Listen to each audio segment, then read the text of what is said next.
آپ کا دوسرا سفر حج تھا۔ غالباً 1906 میں آپ دوسری مرتبہ حج کعبہ کے لیے تشریف لے گئے تھے۔ آپ کے بڑے صاحبزادے حجت الاسلام مولانا حامد رضا خان رحمۃ اللہ علیہ بھی آپ کے ساتھ تھے۔ حج کی حاضری کے وقت، اس وقت وہاں پر ظاہر سی بات میں 1906 کی بات کر رہا ہوں، وہابیت کا غلغلہ نہیں تھا، اہل سنت و جماعت تھے، ترکیوں کی خلافت تھی، سنی عاشقان رسول مکہ میں بھی تھے، مدینے میں بھی تھے، علماء حرمین طیبین تھے۔ جیسی علماء کو معلوم ہوا ہندوستان سے ایک جوان عالم دین ہے، وہ آئے اور ان کے علم کا توتی بولتا تھا اس وقت۔ تو اس وقت وہابیوں کے شروع کے فتنے نکلے تھے اور علم غیب رسول پر لوگ سوال کر رہے تھے۔ مولانا سید اسماعیل رحمت اللہ تعالی مکہ مکرمہ کے جلیل القدر عالم دین ہیں، سید اسماعیل مکی رحمت اللہ علیہ، وہاں پر موجود بڑے بڑے مشائخ ہیں۔ جب مولانا سید اسماعیل مکی رحمت اللہ تعالی علیہ کو خبر ہوئی تو ایک دن اعلیٰ حضرت رضی اللہ تعالیٰ عنہ مکہ مکرمہ میں طواف خانہ کعبہ کے بعد آپ مکتبۃ الحرم، مسجد حرم میں جو مکتبہ تھا، کتابیں رکھی جاتی تھی، لائبریری، وہاں جا رہے۔ یہ پیچھے سے آئے، انہوں نے دیکھا، اعلیٰ حضرت رضی اللہ تعالیٰ عنہ کو دیکھا اور اس کے بعد ملاقات ہوئی، گفتگو ہوئی۔ مکتبے میں جب گئے تو وہاں 4 علماء اور بیٹھے تھے، سب کتابیں کھولے ہوئے بیٹھے تھے۔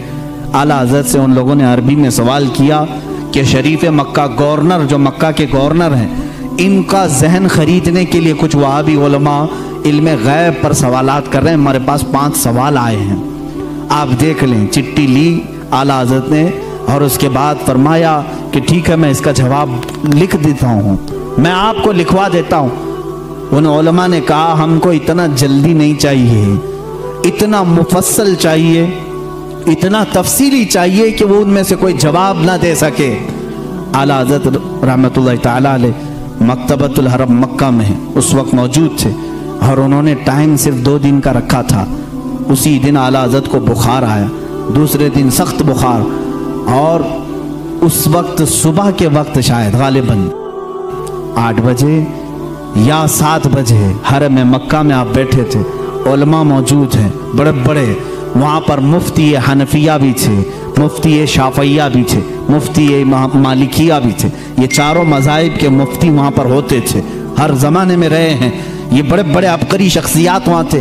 اعلیٰ حضرت رحمت اللہ تعالیٰ علیہ بخار کی حالت میں لکھانا شروع فرماتے ہیں، حضور صلی اللہ تعالیٰ علیہ وسلم کے علم غیب پر دلائل لکھانا شروع کرتے ہیں۔ قرآن کی آیتیں پہلے لکھائیں، احادیث رسول جمع کیا، اقوال سلف و صالحین جمع کیا، صحابہ و تابعین کے متعلق منسوب باتیں لکھائی، یہاں تک کہ وہ کتاب تقریباً 200 صفحات پر مشتمل ہو گئی، جس میں دلائل کا انبار ہے۔ 70 سے زیادہ دلیلیں آپ کی طرف خود سے دی گئی ہیں، قرآنی آیات اپنی جگہ پر، احادیث رسول اپنی جگہ پر، اقوال سلف و صالحین سب اپنی جگہ پر۔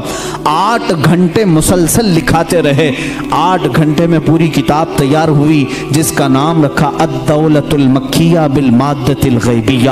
یہ مصر سے بھی شائع ہوئی ہے، جس کو ابھی نام کی تبدیلی کے ساتھ وہاں کے ایک بڑے مشہور عالم، وہاں کے ایک استاد نے شائع کیا ہے، رفع الریب اما نال المصطفیٰ من الغیب۔ یہ کتاب ایسی ہلچل مچا دی مکہ میں، 8 گھنٹے میں لکھی ہوئی کتاب ہے، جس میں تقریباً 200 دلائل موجود ہیں، 70 سے زیادہ اقوال موجود ہیں۔ یہ تمام دلائل لکھنے کے بعد اعلیٰ حضرت رحمت اللہ تعالیٰ علیہ اس میں تفسیر کے حوالے جاتے، ریفرنس سب ہیں، ایسا نہیں کہ منہ سے بولتے چلے گئے، تفسیر کے اور اصول حدیث کے ریفرنس ہیں، فلاں حدیث کی کتاب میں یہ عبارت ہے، فلاں تفسیر کی کتاب میں یہ لکھا ہوا ہے، فلاں علم فقہ کی کتاب میں یہ لکھا ہے، فلاں محدث نے یہ بیان کیا، سب کے ریفرنس کے ساتھ لکھایا، جبکہ سامنے آپ کے کوئی کتاب بھی نہیں تھی، ساری چیزیں لکھا کر کے پیش کیا۔ اخیر میں فرماتے ہیں فقیر بیمار ہے، بخار زدہ ہے، علالت میں ہے اور سفر کی حالت میں ہے، ساتھ اپنی کتابیں نہیں رکھتا، میری بساط کے مطابق جو کچھ ذہن میں حاضر ہوا وہ پیش کر دیا، باقی سب اللہ رب العزت جس سے چاہے دین کا کام لے۔ عزیزان گرامی، یہ کتاب جب گورنر مکہ شریف مکہ کے پاس سنائی گئی، پوری رات بھر بیٹھ کر کے وہ شریف مکہ کتاب سنتے رہے۔ دوسری رات آئی، پوری کتاب سنی، یہاں تک کہ علماء مکہ، علماء مدینہ حاضر ہوتے ہیں اور اعلیٰ حضرت سے دست بستہ کہتے ہیں آپ اپنی اجازات حدیثہ ہمیں عطا فرمائیں، آپ اپنی اجازات میں ہمیں شامل فرمائیں۔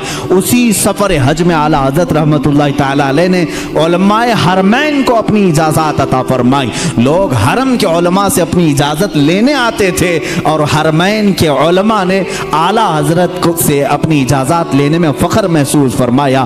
وہاں کے مرجع العلماء تھے، ایک بڑے پائے کے بزرگ ہیں، ان کی بارگاہ میں جب اعلیٰ حضرت پہنچے بڑا ادب کرتے تھے مکہ اور مدینے کے علماء کا۔ اعلیٰ حضرت نے ان کے زانو کو چوما، ان کے زانو کو چوما، وہ 70 سال سے زیادہ کی عمر کے تھے۔ انہوں نے برجستہ کہا اے ہندی عالم احمد رضا، حق تو یہ ہے کہ میں تمہارے نالین کو چوموں، حق تو یہ ہے کہ میں تمہارے قدموں کو چوموں۔ اعلیٰ حضرت رضی اللہ تعالیٰ عنہ کو یہ جو مقام دیا علماء حرمین نے، صرف اس لیے کہ جب اس نوجوان عالم دین نے میرے مصطفیٰ کی شان میں اگر کسی نے غیب کے علم پر سوال کیا تو قلم سے ایسا جہاد کیا ہے، دانت کھٹے ہی نہیں ٹکڑے ٹکڑے کر کے رکھ دیے۔